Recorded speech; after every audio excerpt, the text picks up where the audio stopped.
Assalamu alaikum wa rahmatullah. How to get maximum barakah of our time?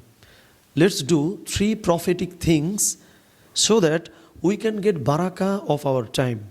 First of all, we should invest our time or give our time to ibadah war Allah subhanahu wa ta'ala.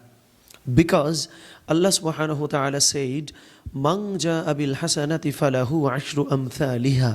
So, when we give 10 minutes to Allah subhanahu wa ta'ala or to our ibadah, Allah subhanahu wa ta'ala will give 100 minutes in return.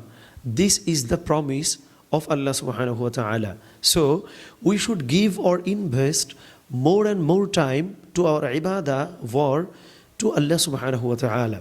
And secondly, we should stay away from haram things. Let's give an example.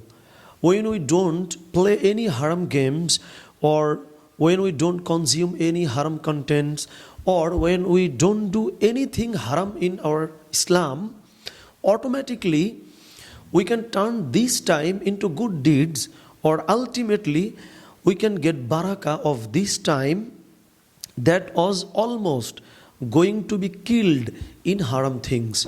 And thirdly, we should prioritize our task, because Allah subhanahu wa ta'ala said us to do so, and our Prophet sallallahu alaihi wasallam used to do everything on priority basis, on regularity basis, because our holy Prophet sallallahu alaihi wasallam was the busiest person in the world, and he did everything perfectly for his balance and doing everything on regularity basis and priority basis.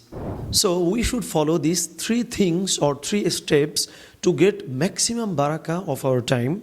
May Allah subhanahu wa ta'ala give us the tawfiq to do so. Ameen. Assalamu alaikum wa rahmatullahi wa barakatuh.